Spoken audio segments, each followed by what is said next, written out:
tonight, the world will grow quieter. One story at a time, you may hear of kings and daughters, of wanderers lost in forests, of humble hearts that found something greater than gold. Some stories will feel warm, like a small light in the distance. Others may feel strange, as if they belong to a place just beyond waking. There is no need to follow every path, no need to remember every name. Just listen and let each story pass gently through your thoughts, like wind through leaves, like water moving in the dark. And as the stories unfold, you may begin to feel the weight of the day fall away, your breathing slow, your mind soften, until even the stories fade, and only sleep remains. So close your eyes if you wish, and let us begin. Puss in Boots. A miller had 3 sons, his mill a donkey and a tom-cat. The sons had to grind the donkey, had to get grain and carry flour away, and the cat had to catch the mice away. When the miller died, the 3 brothers divided their inheritance. The oldest received the mill, the second the donkey, and the third the tom-cat. Further was nothing left for him. Thereon he was sad and spoke to himself, "But I have gotten all the worst. My oldest brother can mill my second, can ride on his donkey. What can I start with the tom-cat? Let me make a pair of fur gloves out of his pelt, so it's over." "Listen," said the tom-cat, who had understood everything.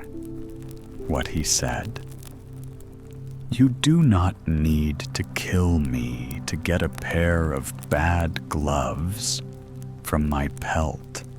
Let only a pair of boots be made for me that I can go out and be seen among the people.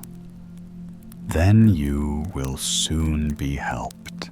But the miller's son was in wonderment that the tom-cat so spoke.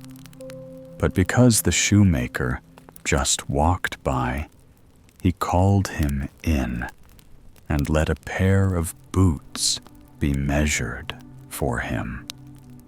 When they were ready, the tom-cat put them on, took a sack, made the bottom of the same full of corn, but on the top a string with which one could pull it closed. Then he threw it over his back and went on 2 legs like a human out the door.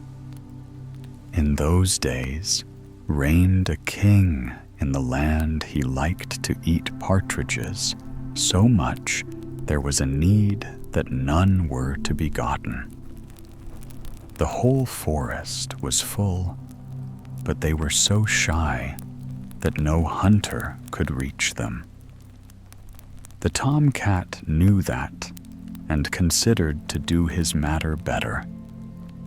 When he came into the forest, he made the sack open, spread the corn apart, but the cord he laid into the grass and led it behind a hedge. There he hid himself, snuck around, and lurked. The partridges soon came running, and one after the other hopped into the sack. When a good quantity was in it, the tom-cat pulled the cord closed, ran to, and twisted their heads around. Then he threw the sack over his shoulder and went straight away to the king's palace. The watch cried, "Halt, where to?" "To the king," answered the tomcat quickly. "Are you crazed, a tomcat to the king?" "Just let him go," said another. "The king has often boredom. Maybe the tomcat makes him amused with his humming and spinning."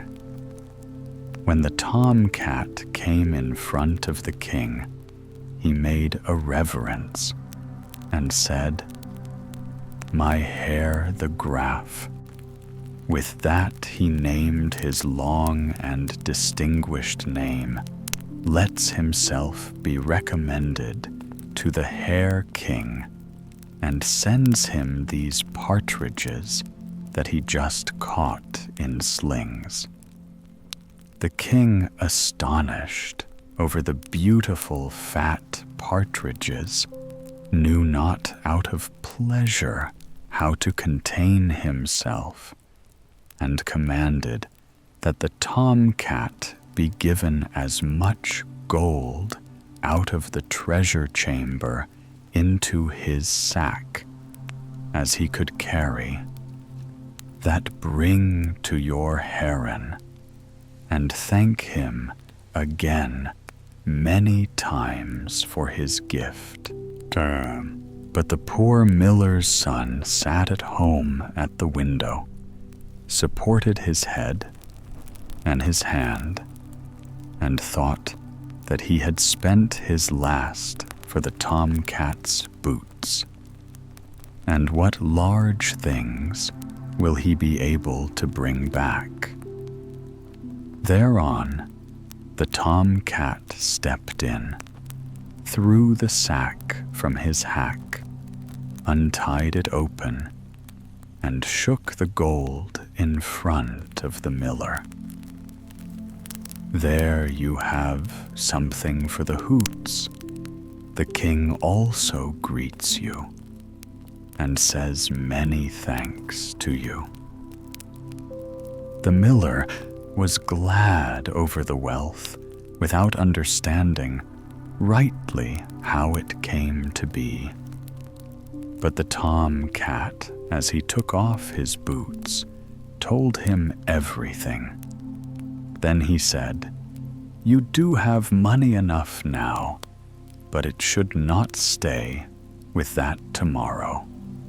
I will put my boots on again. You will become richer. Still, I also told the king that you are a graff." On the next day, the torn cat went, as he had said, well booted to hunting again, and brought the king a rich catch. So it went all days.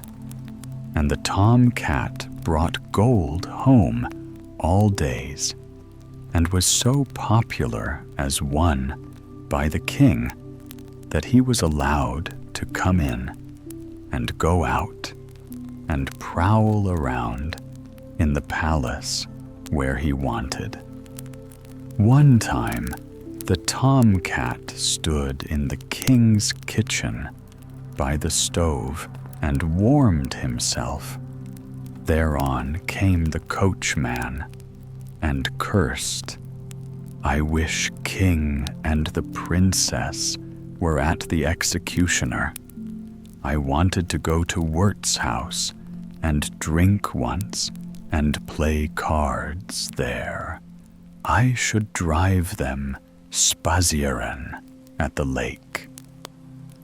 As the tomcat heard that, he snuck home and told his heron, "If a graff you want to be and become rich, so come outside with me to the lake and bathe yourself therein." The miller did not know what he should say to that, but followed.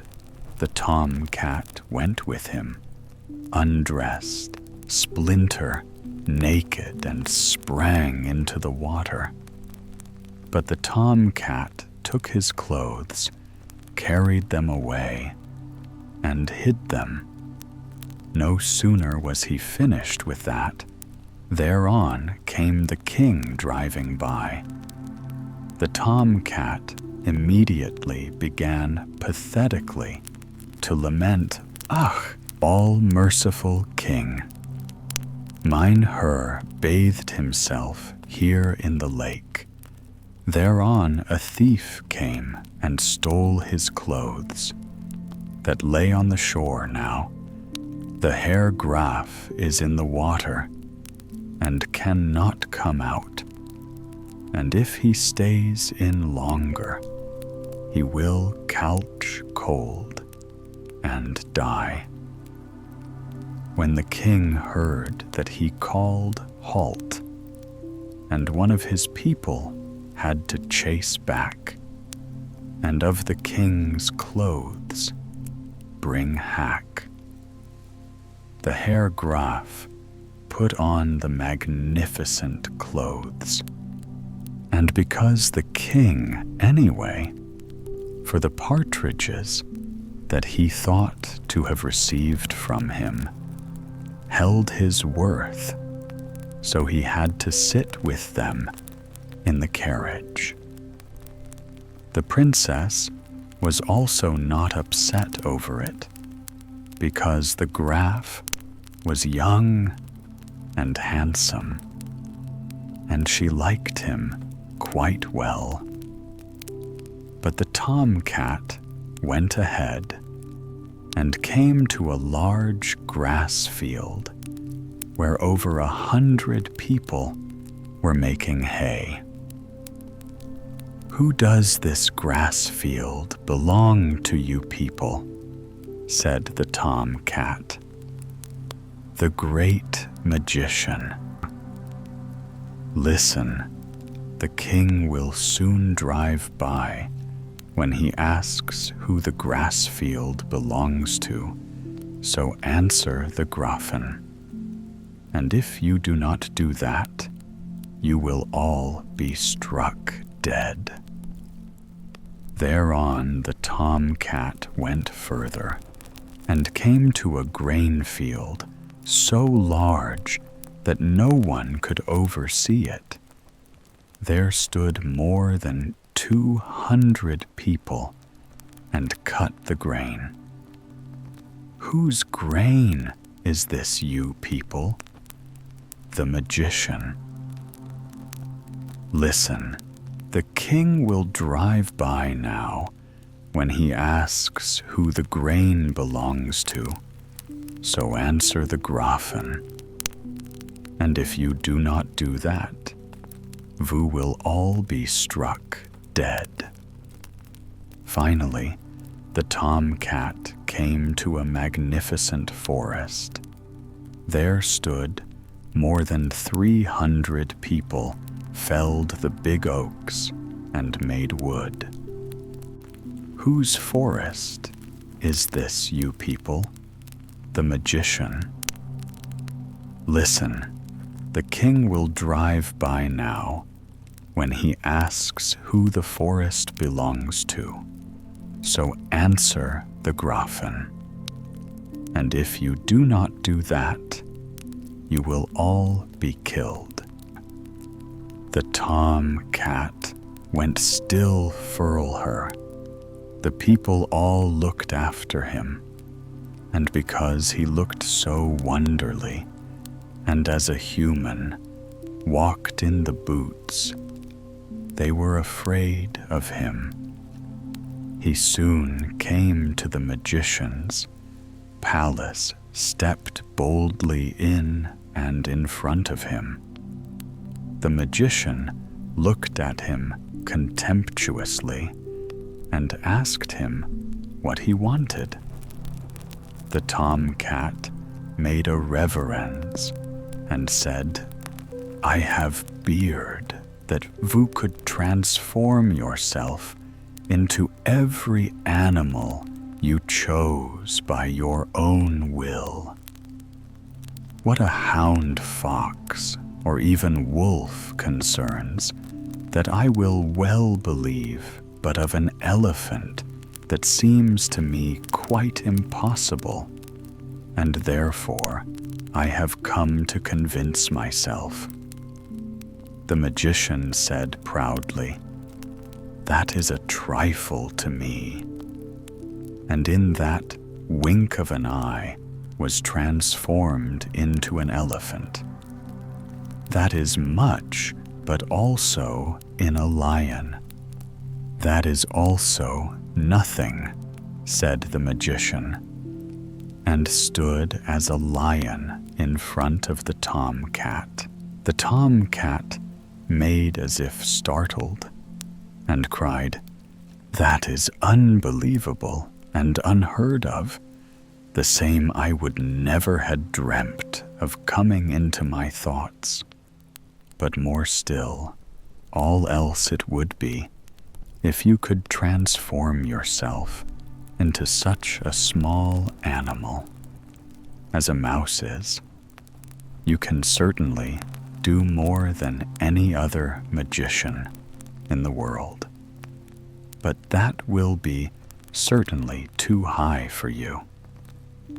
The magician was very friendly from the sweet words and said, "O Ja, dear cat, let that I can also," and sprang as a mouse around the room. The tomcat was after him, caught the mouse with one jump, and ate him up.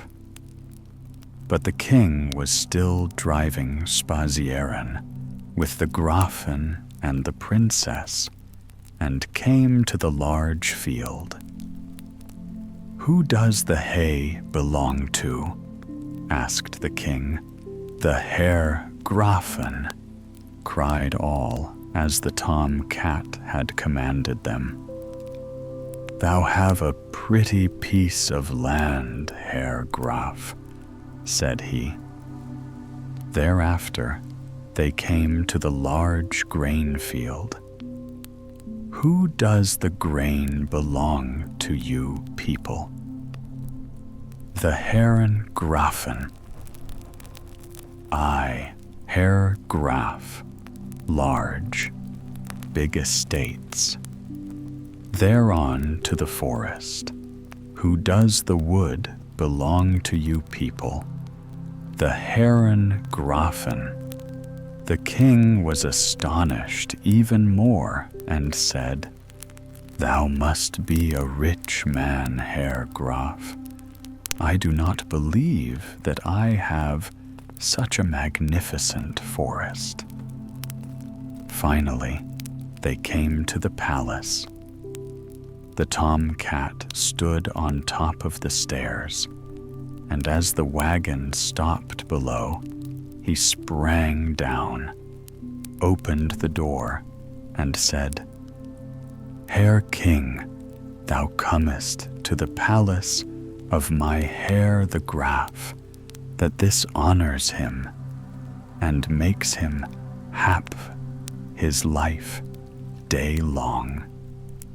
The king stepped out and marveled at the magnificent building that was almost larger and more beautiful than his own palace. But the Graf led the princess up the stairs into the hall that was shimmering with gold and precious stones. Thereon the princess was promised to the Graf, and when the king died, he was king. But the booted tomcat became first minister.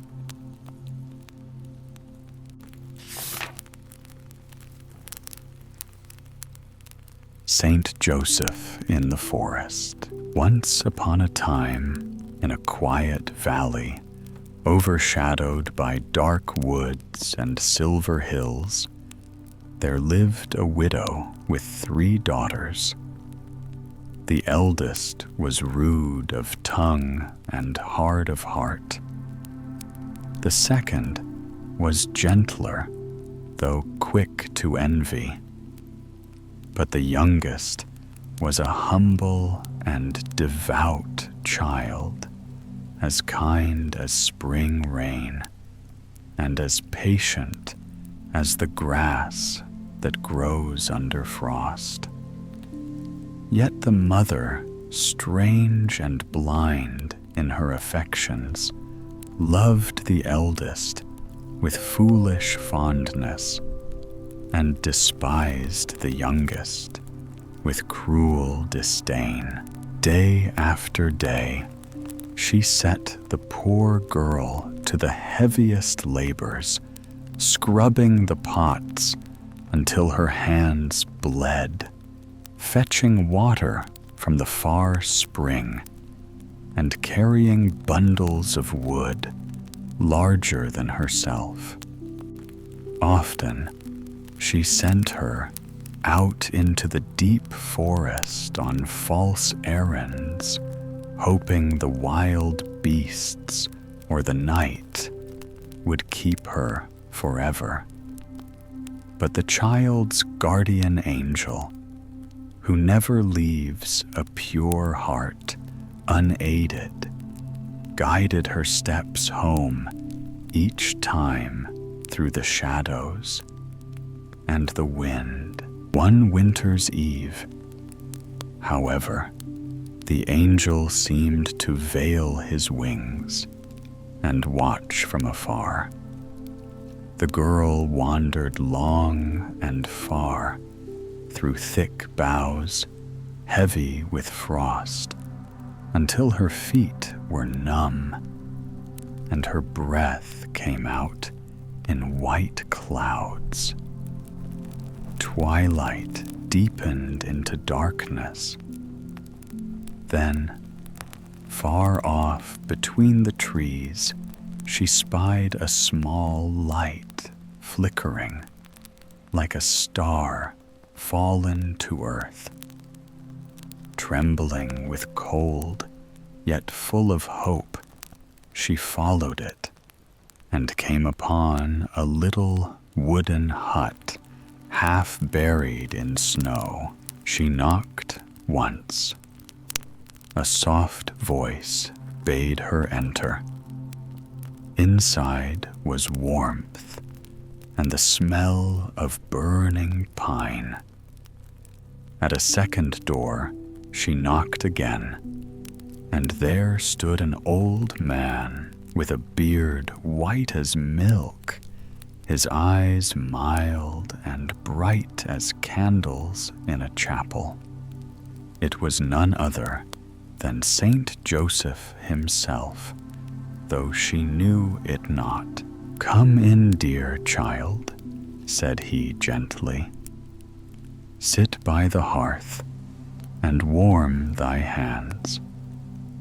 I will bring thee fresh water if thou art thirsty, yet I have nothing to offer thee but a few roots from the forest floor, which thou must scrape and boil for thy supper."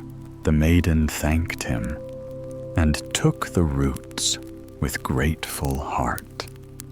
From her pouch she brought the small piece of pancake and the crust of bread her mother had given her that morning, the only kindness she ever received. She mixed them with the roots, cooked them into a thick brown soup, and set it by the fire. When all was ready, Saint Joseph said, "I am faint with hunger. Good child, give me, I pray thee, a portion of thy meal." Without hesitation, she gave him more than her own share. And though she ate but little, she felt as though she had feasted well, for God's blessing filled her body with warmth and contentment. When the meal was ended, Saint Joseph said kindly, "Now we shall rest. I have but one bed, and the straw on the floor. Thou shalt take the bed, and I will lie upon the straw." But she answered, "Oh no, good father. The straw is soft enough for me.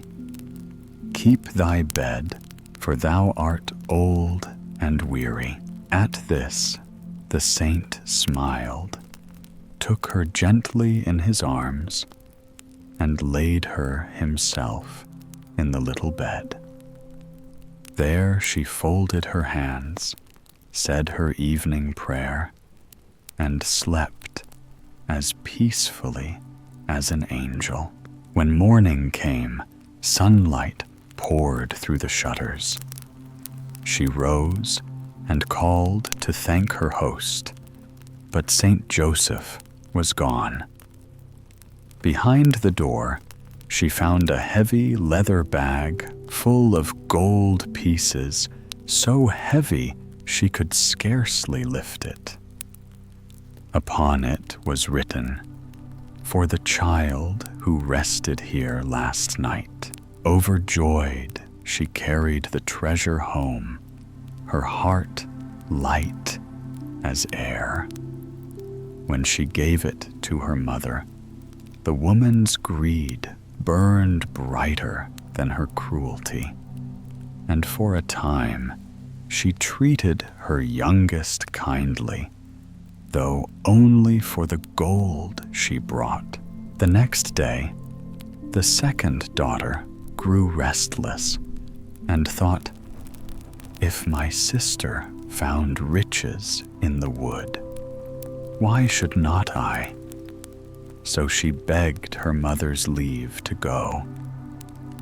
The mother packed for her a great piece of pancake and a thick loaf of bread, saying, "Bring back what fortune sends thee." That evening, the second daughter, too, came upon the hut in the forest and was welcomed by the white-bearded old man. The same roots were given, and she made her supper as her sister had done. When Saint Joseph said, "I am hungry, give me of thy food," she replied, "Yes, thou shalt have thy share." And though she gave him somewhat less than half still, she did not grudge him. When the meal was ended, and Saint Joseph offered her the bed, she said, "Lie thou down in the bed. There is room enough for both." So he took her kindly in his arms, placed her within, and laid himself upon the straw. In the morning, he was gone. Behind the door, she found a small sack of coins, not heavy like the first, but worth a good measure. On it was written, "For the child who slept here last night." She took it, hid 2 coins secretly in her pocket, and gave the rest to her mother, who praised her, but loved her no more truly. Now the eldest daughter, who was proud and ill-tempered, saw all this, and said, "Shall my sisters reap fortune while I sit idle? I will go too, and fetch home a treasure twice as great." Her mother, eager for gain, filled her basket with as many pancakes, cheeses, and breads as she could carry, and sent her forth. In the evening, she reached the same hut and found Saint Joseph by the fire. He gave her roots as before. When the soup was ready, he said, "I am so hungry, good child. Give me of thy food." But she answered sharply, "Wait till I am done. If there be aught left, thou mayest have it." She ate greedily till the pot was nearly empty, and the old man had to scrape the dish for crumbs. When night fell, Saint Joseph said, "There is but one bed here, and the straw upon the floor. Wilt thou take the bed?" "Indeed, I shall," said she, "for I am weary, and thou art old." So she threw herself upon the bed and left the good man to sleep on the hard straw. In the morning, she looked about for her reward. Not seeing him, she searched eagerly behind the door for the bag of gold she thought surely awaited her. Seeing something dark upon the ground, she stooped to seize it, but it clung fast to her nose. She pulled and screamed, yet the thing stretched and grew until she felt it drag her face downward. Then she saw, to her horror, that it was another nose, long and red, hanging fast to her own.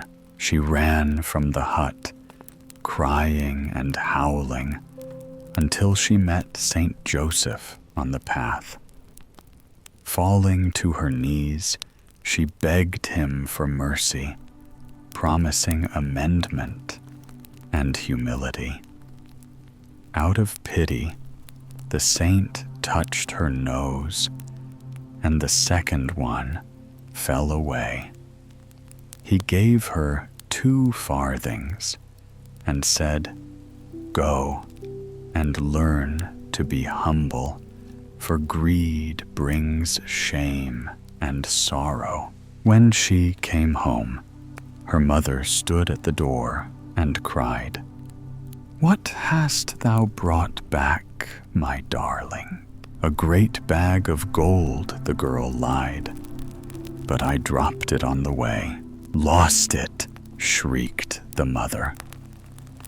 "We shall find it again." And she seized her daughter's hand and hurried into the forest. But greed leads only to ruin. For as they went, lizards and serpents burst from the earth and coiled around their feet. They hissed and stung until the wicked daughter fell dead upon the ground. The mother fled, screaming, yet one serpent struck her in the heel, and she perished soon after. And so it was that the gentle youngest daughter lived long and peacefully, sharing her gold with the poor and praising God for his mercy, while the forest kept silent watch over the place where pride and cruelty met their end. Princess Mouseskin. Once upon a time, in a kingdom ringed by forests and mountains, and bathed in the scent of pine and rose, there lived a king who had 3 daughters. Each was fair and graceful, but none alike in temper. The eldest was proud and stately, with eyes as cold and bright as the jewels she wore. The second was merry and charming, and her laughter could be heard even through the heavy doors of the royal hall. The youngest, though quiet and modest, had a heart as clear as spring water, and a kindness that reached even the lowliest in the court. Now the king was growing old, and it pleased him to test the love of his children, so that he might know to which daughter he should leave his throne and treasures. One bright morning, when the court was gathered and music played softly in the distance, he summoned his daughters to stand before him. "My beloved children," he said, his voice grave but gentle, "tell me truly, which of you loves me the most?" The eldest, stepping forward, bowed deeply and said, "Father, I love you more than the whole kingdom, more than the sun that shines upon it." The courtiers nodded in approval, and the king stroked his beard, pleased by her devotion. Then the second daughter, not wishing to be outdone, spoke in her silvery voice, "I love you more than all the jewels and pearls in the world. For what are rubies and diamonds beside a father's love?" The king smiled again, and the nobles whispered that her words were even sweeter. At last, the youngest daughter, who had stood silent and thoughtful, lifted her eyes and said simply, "Father, I love you more than salt." There was a murmur in the hall. The king's smile vanished, and his brow darkened. "Salt," he cried. "Is that all? You value me as one values a pinch of seasoning." His anger flared like fire in dry straw. "Ungrateful child, you shall taste the bitterness of the forest rather than the comfort of my palace. Take her away and see that she never returns." Though the courtiers pleaded for mercy, the king's heart was hard as stone. He ordered one of his servants to lead the poor girl deep into the woods and there take her life. So it happened that the servant, trembling with pity, led the princess beneath the shadowy trees where the birds sang sadly and the moss was thick beneath their feet. But when they came to a lonely glade, he fell to his knees and said, "Dearest princess, I cannot harm you. I have served you since your cradle, and I would sooner die than spill your blood." The girl, whose eyes were bright with tears, thanked him and whispered, "Then let us deceive my father's wrath. Take this ring as proof that I am gone, and let me find my own fate in the wide world." She begged him to make her a cloak of mouseskins, for in that forest the mice were many, and their soft hides could be sewn together.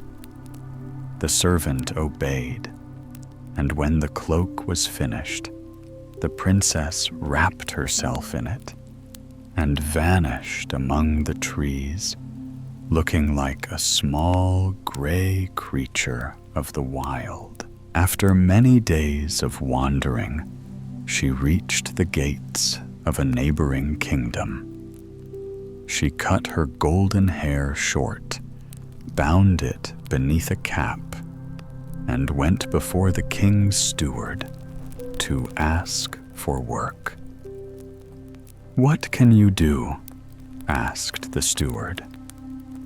"Anything good, sir," said she, "for I am young and willing." Seeing her humble manner and thinking her a boy, the steward took her in to serve in the royal household. From that day forth, she was known only as Mouseskin. Now it was the custom of this king that when he returned, weary from the hunt, he would toss his muddy boots toward his servant's head in jest. Poor Mouseskin bore this in silence, though each night she wiped her eyes when no one could see.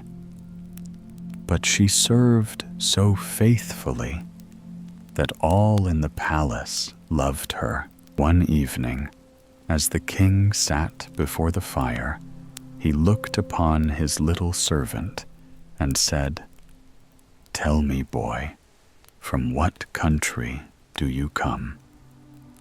Quick as thought, Mouseskin answered, "From the land where they do not throw boots at people's heads."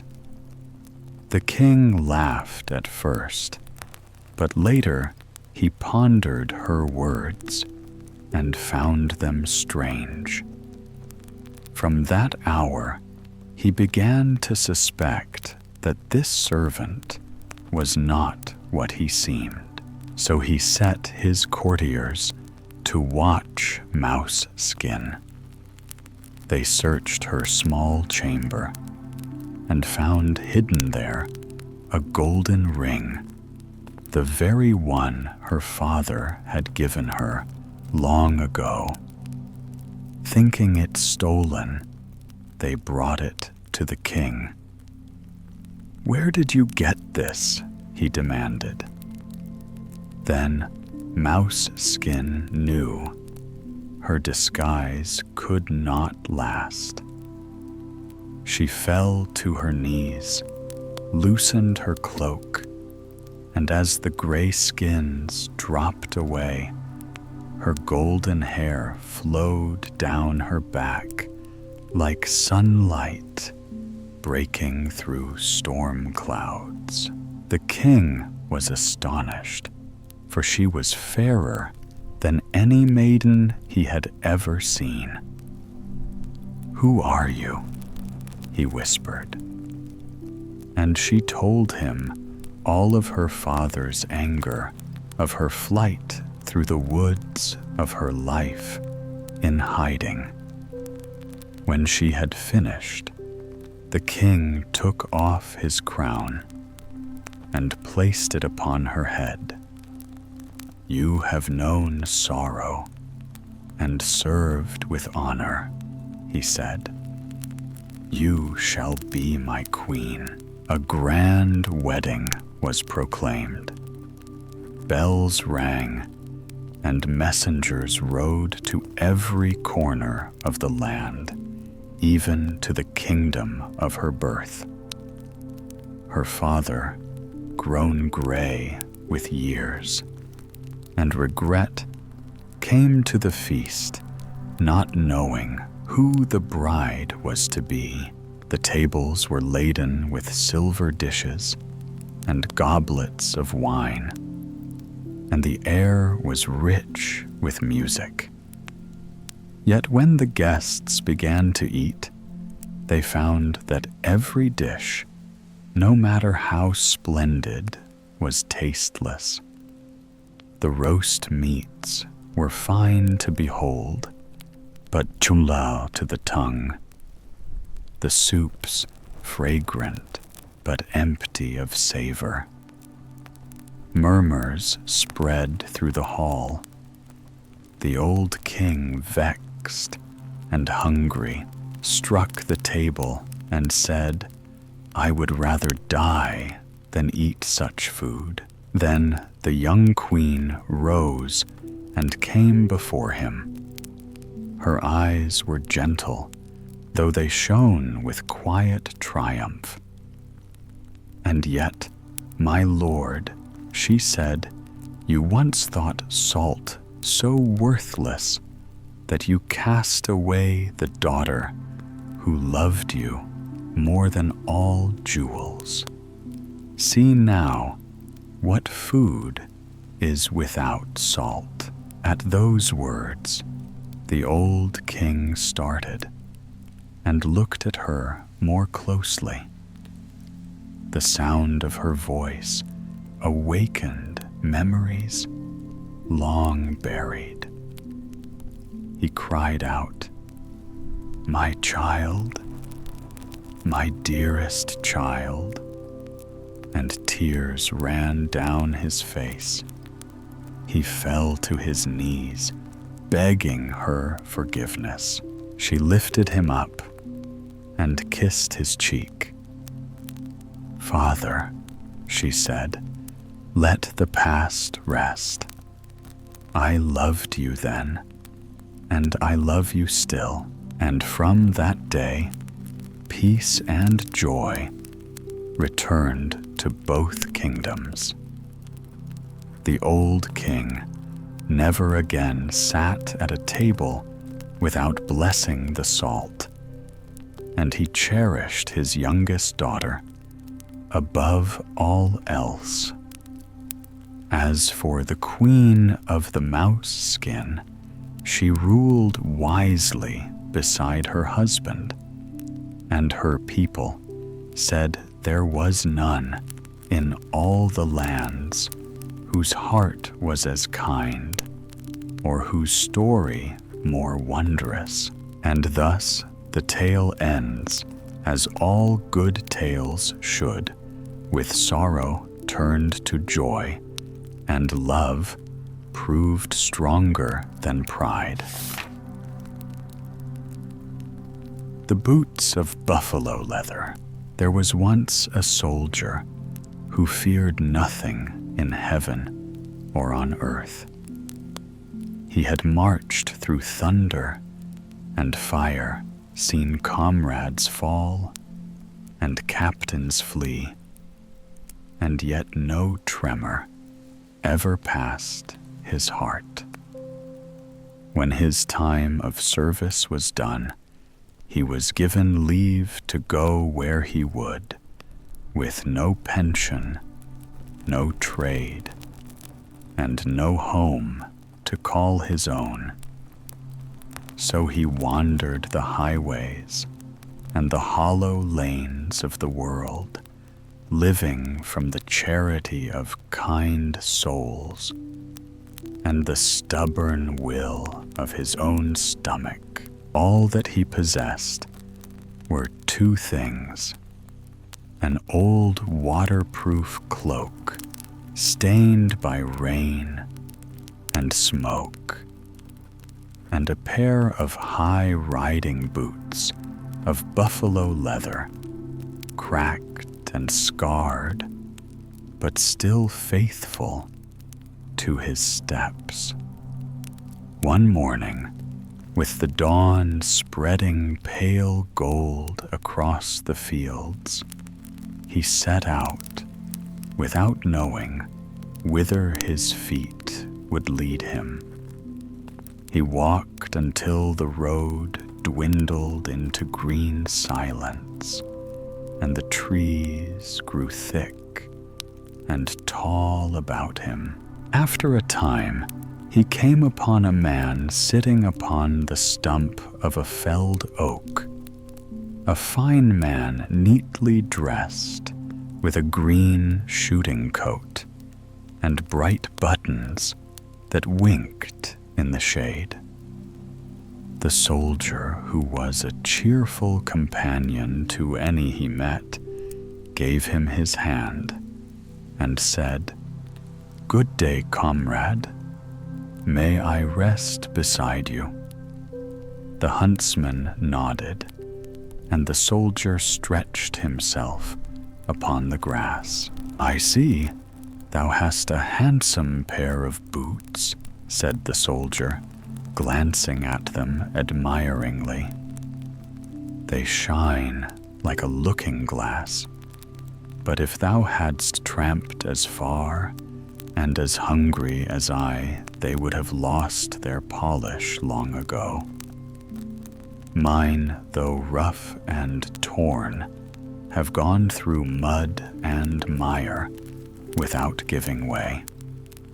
There's good heart in buffalo leather."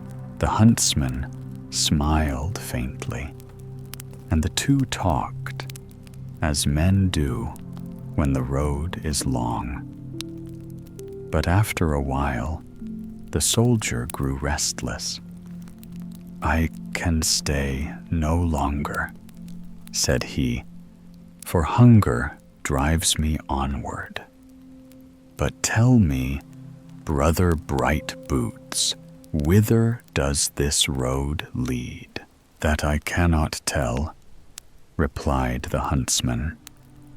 "I too have lost my way." "Then we are shipmates in the same storm," said the soldier. "Let us keep company. Two lost men are less lonely than one."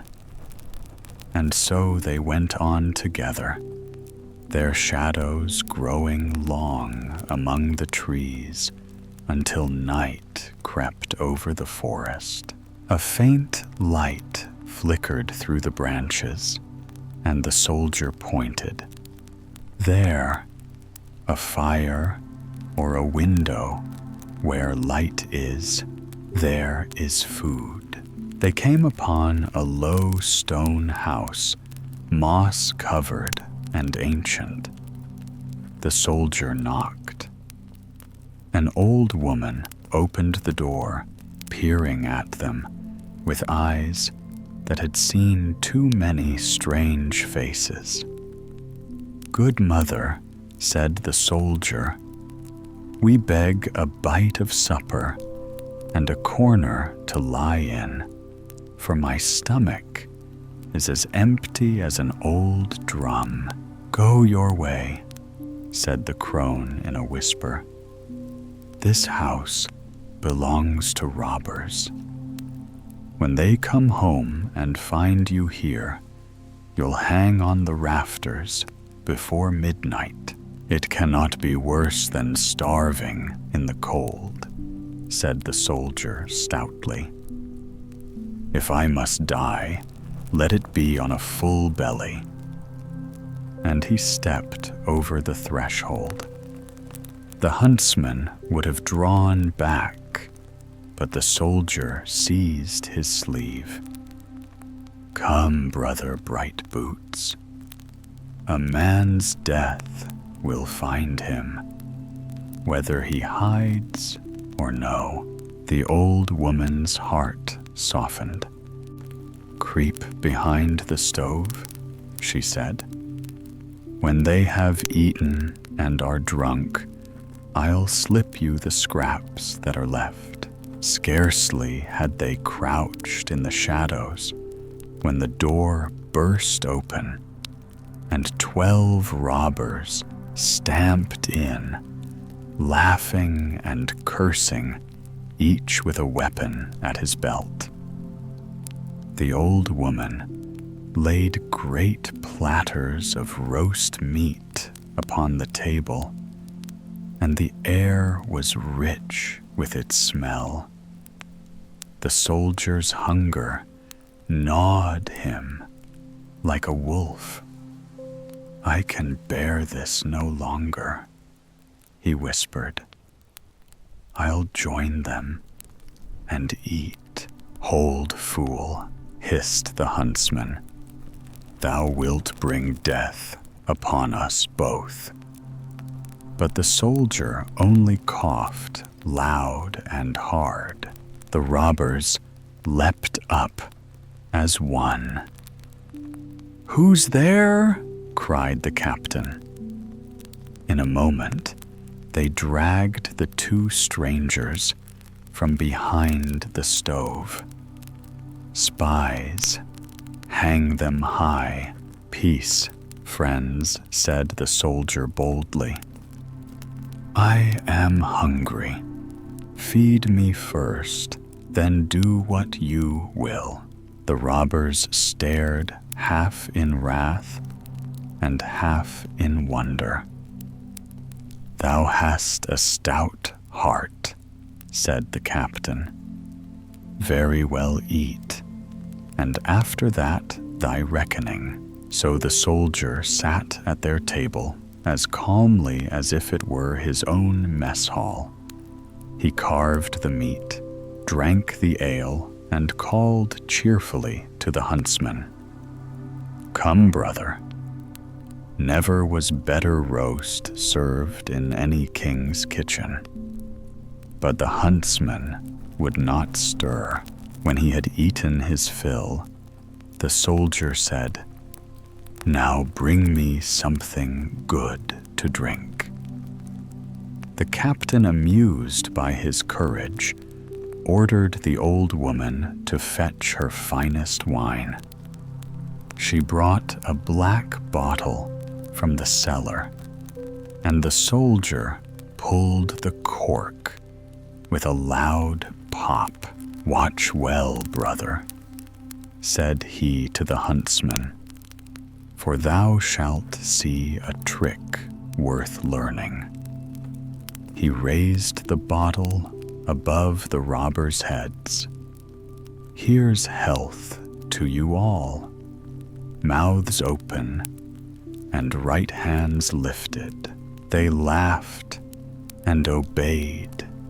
Yet before their laughter was done, they froze where they sat, mouths agape, hands aloft, turned to stone, as if by a wizard's curse. The huntsman crossed himself. What manner of soldier art thou? One who knows a charm or two, said the soldier merrily. But we'll not leave our feast so soon. Let us take what's ours, for the rogues will sit till I bid them rise. They ate again and drank deep until the stars were pale and morning crept through the cracks. Then the soldier said, It's time to march. Good mother, show us the way to the nearest town. When they reached it, he sought his old comrades of the guard. Out yonder, he said, lies a nest of gallows birds. Come, and we'll pluck it clean. The huntsman followed silent but curious. They surrounded the robber's house, and the soldier, holding the same bottle, took a long draught and cried, Wake, ye villains! At once, the 12 robbers stirred, only to find themselves bound fast by ropes, as if invisible hands had tied them. The soldiers threw them into a wagon and drove them to the town prison. Now, said the soldier, clapping the huntsman on the shoulder, our work is done. We'll follow the cart like good idlers. But as they neared the city gates, a strange noise filled the air. Cheers, bells, and trumpets. The people thronged the streets, waving green boughs and crying, "Long live the king!" "What can this mean?" asked the soldier. "Where is the king?" "Here," said the huntsman, quietly unbuttoning his green coat. Beneath it gleamed the purple and gold of a royal robe. "I am he. I was lost in the forest, and thou hast saved my life." The soldier dropped to his knees. "Your Majesty, had I but known." But the king lifted him up and took his hand. "Thou art a brave man, and I owe thee my crown. Thou shalt never hunger again. Come to my court when thou wilt, and there shall always be meat on thy plate, and wine in thy cup. Only remember, when thou wouldst drink a health, the king's leave first." And so the soldier, who feared nothing, lived the rest of his days in comfort. And though he never lost his bold tongue, nor his liking for roast meat, he never again found a bottle so full of magic as that which silenced 12 robbers in the night. The 12 apostles, long, long ago, in the days when kings still rode to battle in shining armor, and angels were said to walk unseen among men, there lived a poor woman in a lonely valley at the edge of a dark forest. Her cottage was made of rough stones gathered from the hill, and its roof was so thin that the rain crept through in winter, and the sun burned through in summer. Yet in that humble home, she had brought into the world 12 sons, 12 sturdy boys with bright eyes and hungry mouths. And though her heart was as rich in love as any queen's, her purse was empty, and her bread grew smaller each day.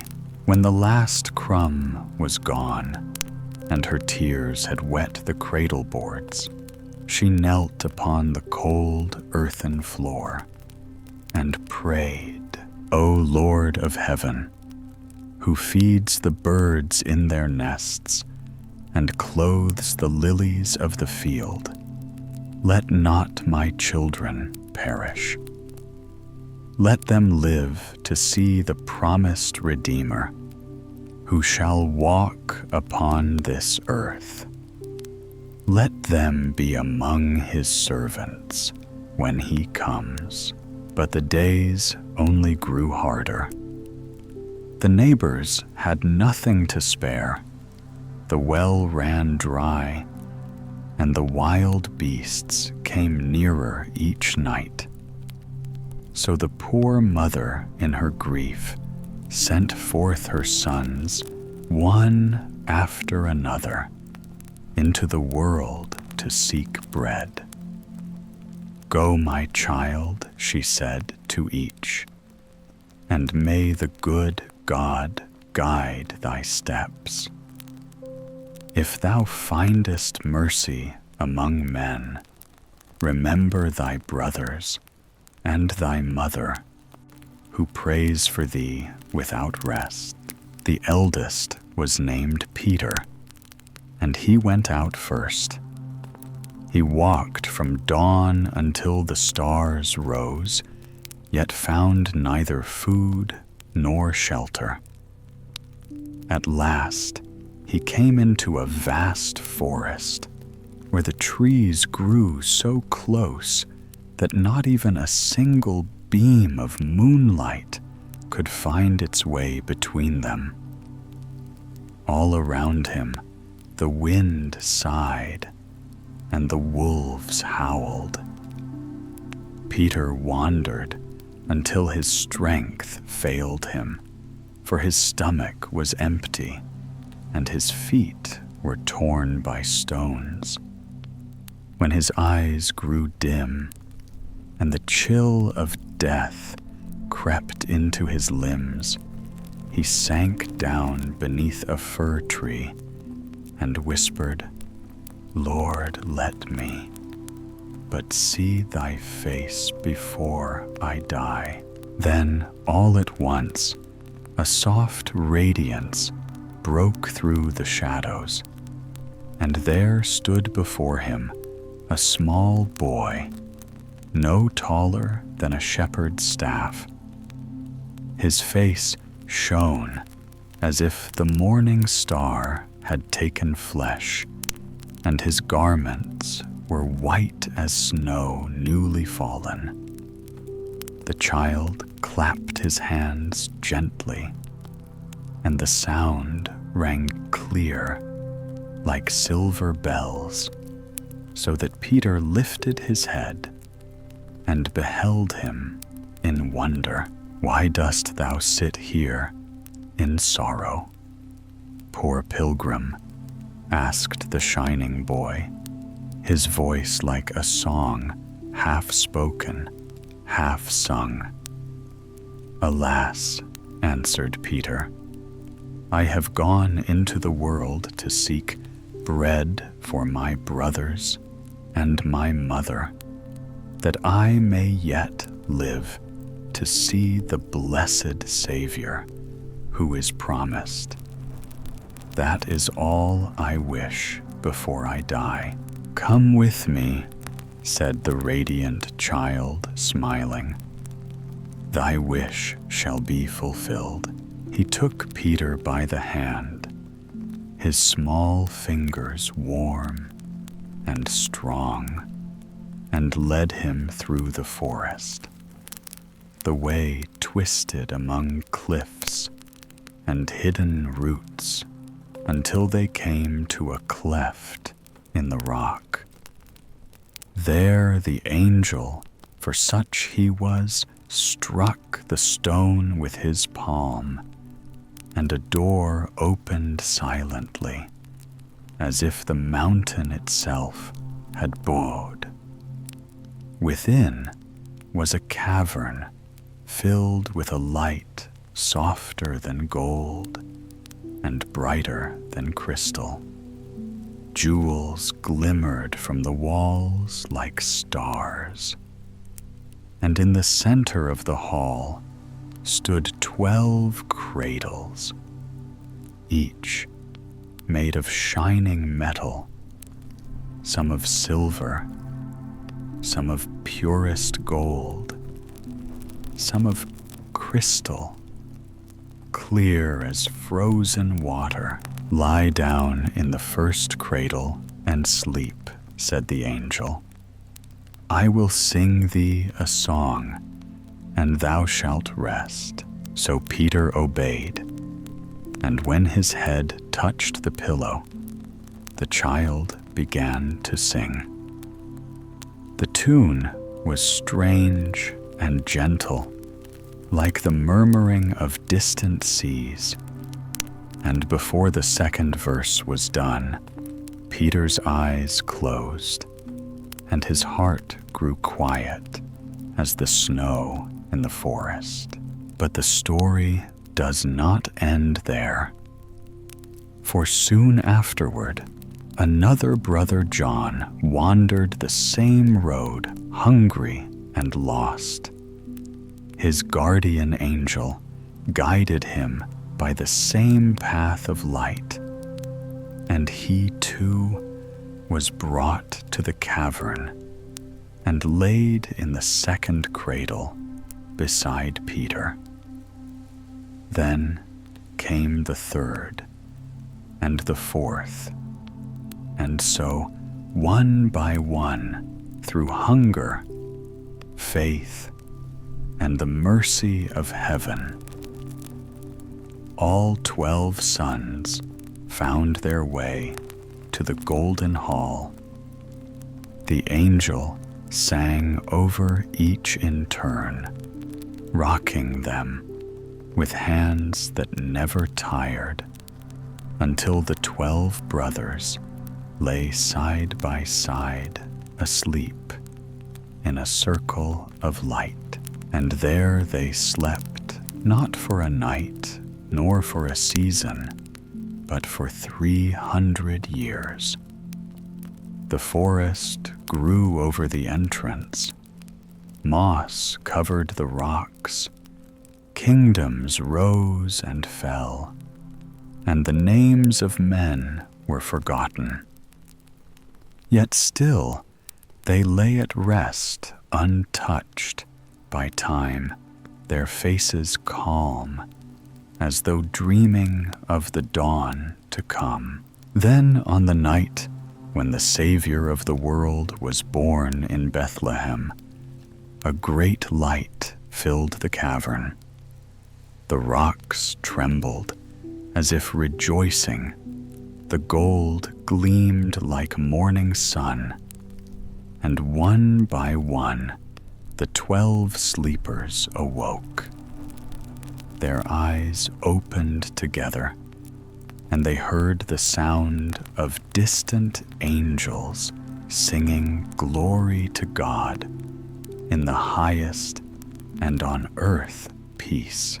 They rose from their cradles, clothed now, not in rags, but in garments, white as the lilies of paradise.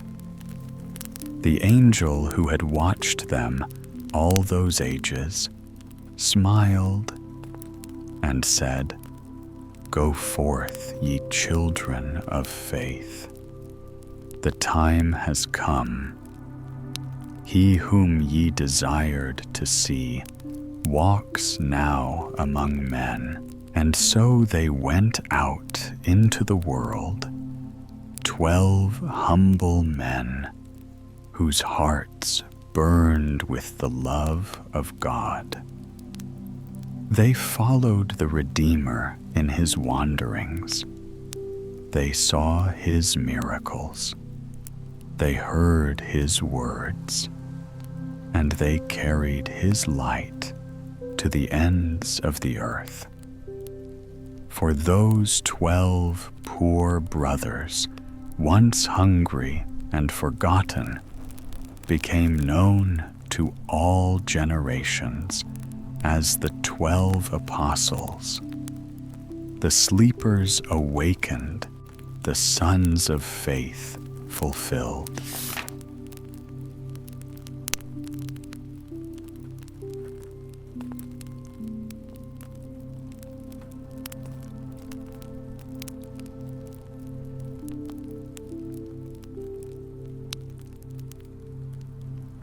The Heavenly Wedding.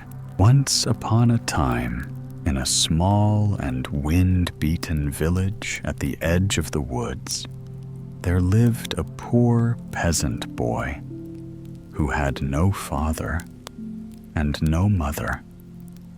He slept under a roof that leaked when it rained, and ate the crumbs that kind neighbors gave him out of pity.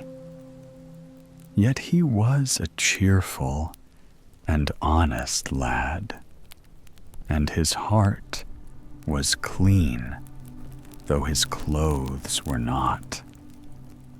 Every Sunday, when the bells called the people to church, he went with the rest barefoot upon the frosty road, and listened with wide and wondering eyes to every word that the priest spoke from the pulpit. One morning, the priest preached upon the way to heaven. Whosoever desires to enter the kingdom of God, said he must always go straight onward, without turning to the right hand or to the left. These words fell deep into the child's heart, and he pondered them long after the people had gone home. To go straight onward, thought he, that must be the true road to heaven. Then I will set forth at once and walk straight until I come there. And without another thought, he tied up his crust of bread in a bit of rag, said farewell to no one, and went on his way. He went through the fields where the larks were rising, and over the hills where the wind whispered through the heather. When the sun went down, he slept beneath the trees, and when it rose again, he walked on.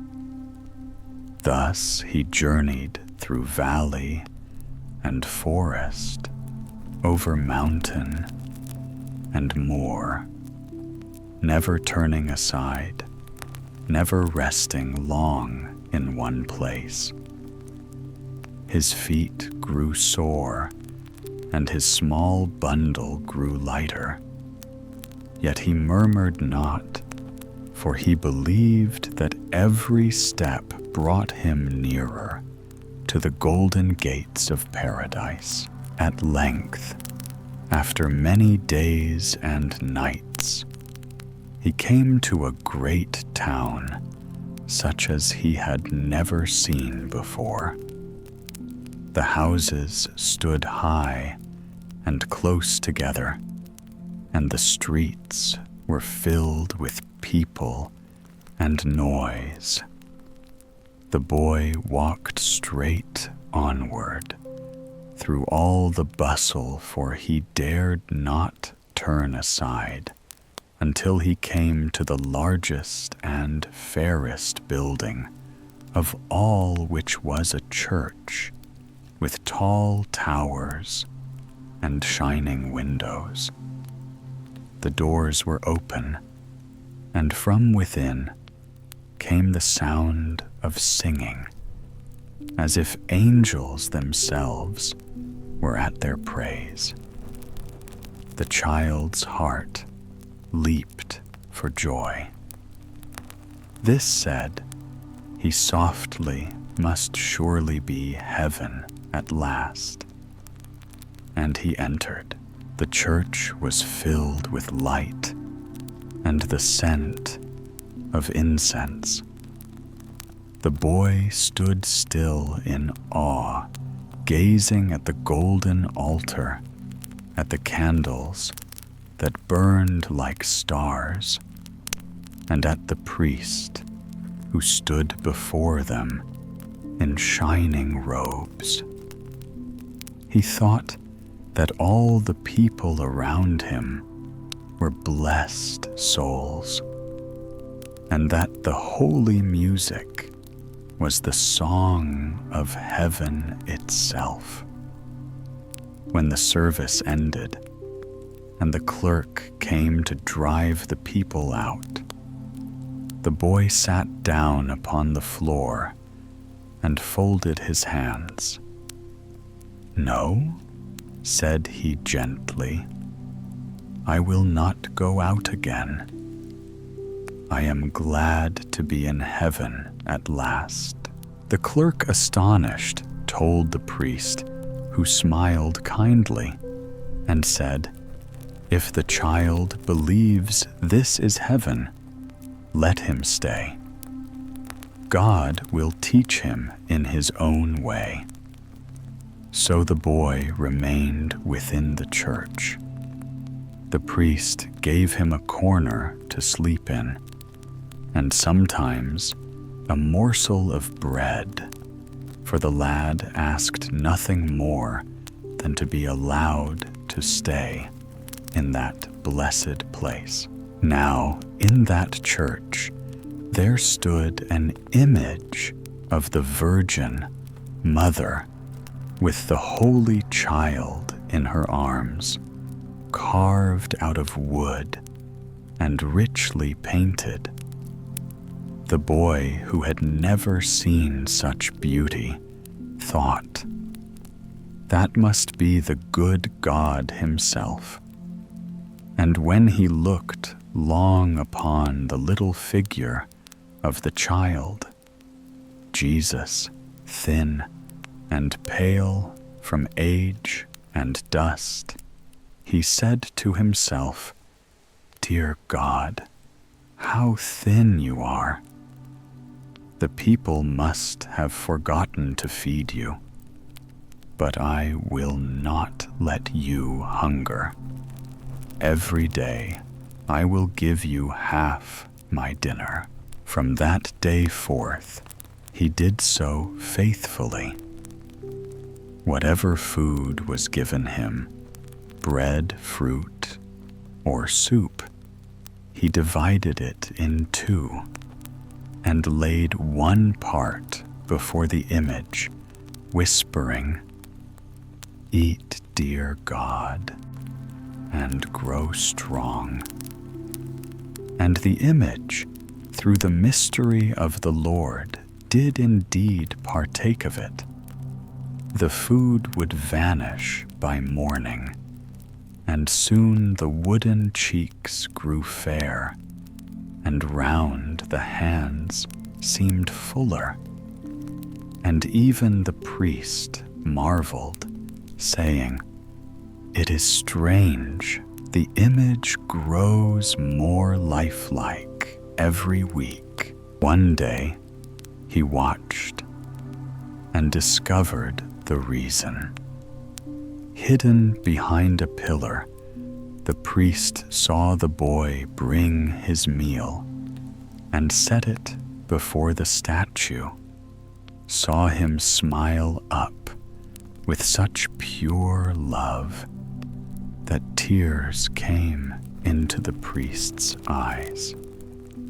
"Dear God," said the boy, "I have brought you bread and milk again. Do eat it, for I have little, but I share it gladly." And then the priest beheld a wonder, for the image bowed its head as if in thanks. And when the boy turned away, the offering was gone. Time passed, and the child fell sick. For 8 long days he lay upon his straw bed in the vestry, unable to rise. The priest tended him with care, but his strength was small, and his eyes dimmed like candles before dawn. Yet when at last he could stand again, the first thing he did was take his food, though small, to the image. "Dear God," he said softly, "do not be angry that I have brought nothing for so long. I was ill and could not get up." Then the image, with voice gentle and sweet as morning bells, answered, "I have seen thy good will, and it is enough for me. Next Sunday thou shalt go with me to the wedding." The boy's heart overflowed with joy, and he ran to tell the priest, who trembled when he heard it. "Ask the Holy Mother," said he, "whether I too may come to that wedding." But when the child asked, the image said, "No, thou alone." The priest, fearing what the words might mean, prepared the boy for the holy sacrament.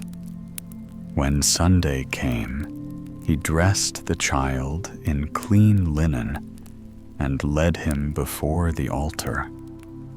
The boy's face shone as though lit from within, and his eyes were bright as stars. When the priest placed the host upon his tongue, the child smiled, once sighed softly, and fell still.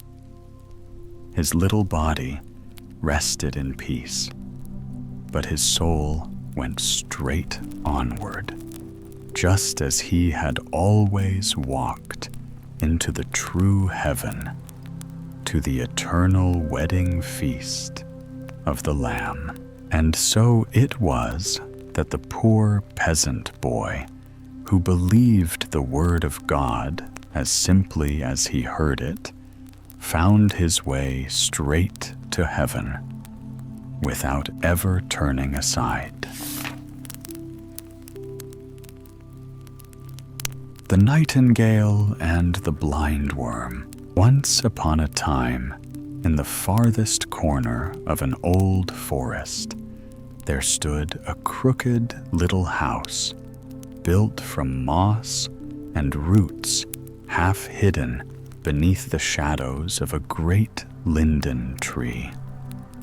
In that house lived two most curious creatures, a nightingale and a blindworm, and each of them had but one eye.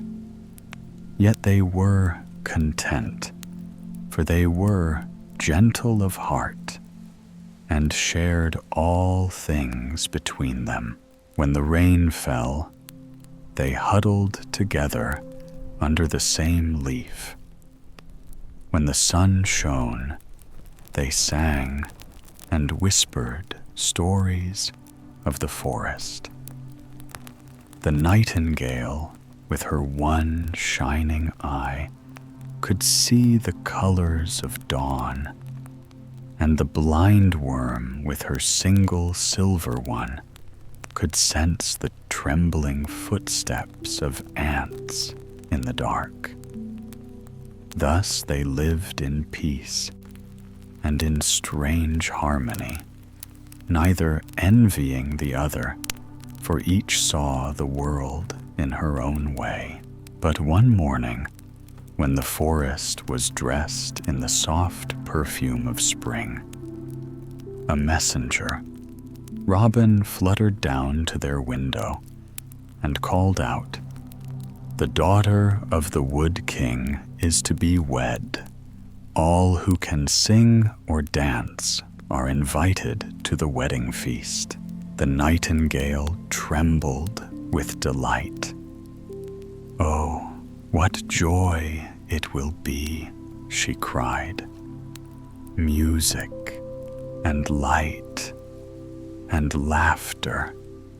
Yet alas, I have but one eye, and I fear to appear so incomplete before the others." "Dear friend," she said sweetly to the blindworm, "would you lend me yours for one day only? I shall bring it back to you when the sun next rises. You know, I would not ask if it were not for the sake of joy." The blindworm hesitated, for without her eye, she would be utterly blind. Still, her heart was kind, and she said, "Go then, my friend. May you see the feast in all its splendor. bring it back to me when the stars fade." And she gently plucked the small gleaming eye from her head and placed it in the nightingale's feathers. That evening, the nightingale flew away, shining like a star with two bright eyes. She sang through the twilight, and her song was so sweet that even the moon paused to listen. At the wedding, she was praised above all others, and the Wood King himself declared her the loveliest creature of the forest. When the dawn returned, and the linden tree shivered in the early wind, the blindworm waited by the door. She waited all day and all through the next night, but the nightingale did not come. At last, on the third morning, the nightingale appeared, her feathers glistening with dew.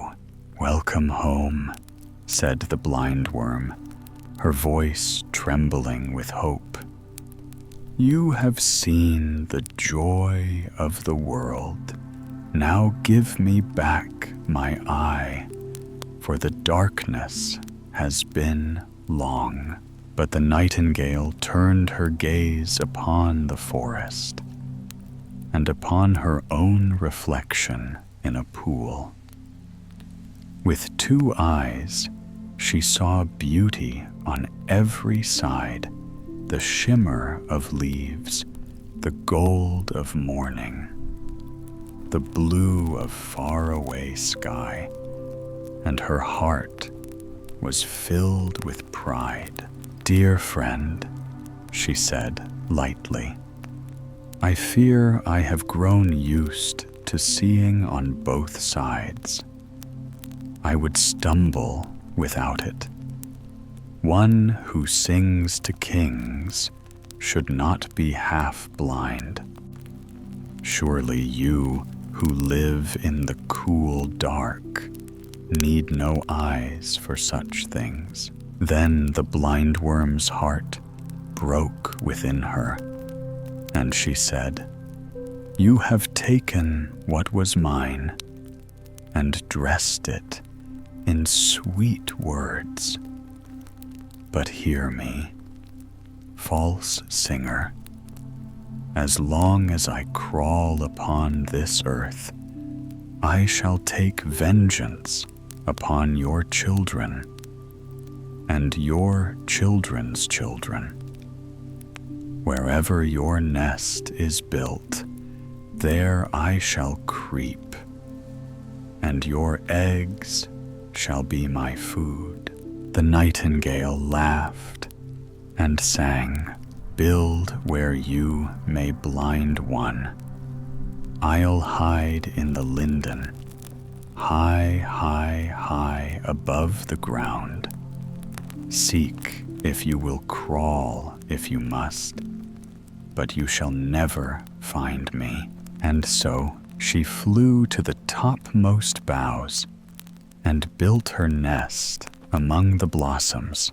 From that day onward, all nightingales have had two eyes, and all blindworms have had none.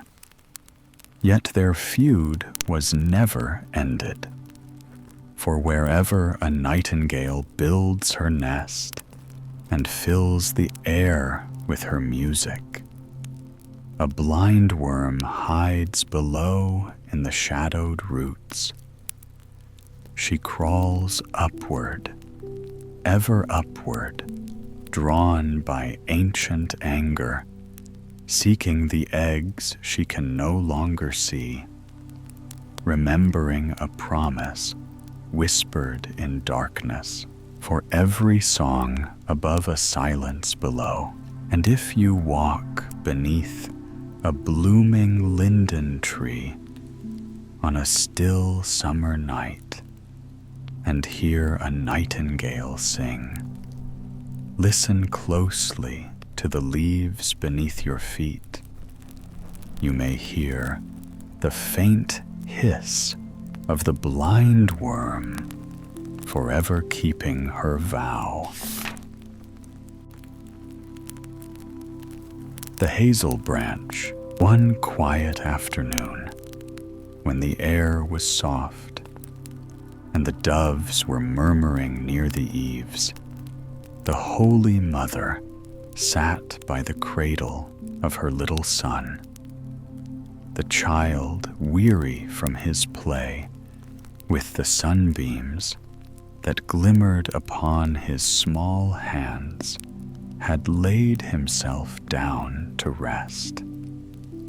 His breathing grew slow and peaceful, and upon his lips rested a faint smile, as though angels were whispering to him in his dreams. Then his mother, gazing at him with eyes full of wonder and love, said softly, "Hast thou laid thyself down to sleep, my dearest one? Sleep sweetly, thou light of heaven. I will go into the green wood and fetch a handful of strawberries for thee, for thou wilt surely be glad of them when thou awakest." She drew her white veil about her and stepped out into the stillness of the afternoon. The path to the forest was cool and fragrant. The birds sang sweetly among the branches, and every blade of grass bent low as if to do her honor. When she reached the edge of the wood, she saw before her a small clearing bathed in light. There, on a gentle mound, the strawberries grew thick and red, glistening like drops of ruby in the moss. She knelt down to gather them, her heart full of gratitude for the Creator's kindness. But as her hand reached forth to pluck the first berry, the grass beside her stirred, and from it sprang a dark adder, its scales gleaming like polished night. It hissed and coiled itself, lifting its wicked head toward her. The Holy Mother started back, her heart trembling within her, and the basket fell from her hands. The strawberries rolled into the grass, and she turned swiftly to flee. The adder darted after her, swift as a streak of shadow. Yet Our Lady, as all heaven knows, is wise and full of grace. She fled among the hazel trees that bordered the glade, and finding a thick bush with branches close woven, she slipped behind it and stood very still. Her breath was gentle as a sigh, and not a leaf stirred above her head. The adder came gliding through the ferns, its tongue flickering, searching this way and that. But the hazel leaves whispered softly one to another and hid her in their cool shade. The serpent, finding no trace of her, crept away again, down into the dark grass from which it had come. When the danger was past, the Holy Mother stepped forth calm once more. She knelt and gathered the strawberries, now shining redder than before, for the sunlight had ripened them while she waited. As she set out upon her way home, she looked back upon the hazel bush that had sheltered her, and said with a voice both tender and solemn, "As thou hast been my protection this day, so shalt thou henceforth be the protection of all who wander in fear. The blessing of heaven shall rest upon thee, little tree of mercy. Thou shalt guard men from the creeping things of the earth, from serpents and all that bear venom. Thy green branch shall be a token of safety, and from that time onward, wherever the hazel grows, its branch has been counted a shield against harm. The shepherd who carries it fears no snake upon the path. The child who wears it in his pocket walks unharmed through the meadow. And even the traveler who lays it upon his pillow sleeps without dread of evil dreams. For the blessing spoken in the quiet wood abides still upon it, as fresh and living as on that first afternoon when the Christ child slept, and his holy mother gathered strawberries beneath the sun.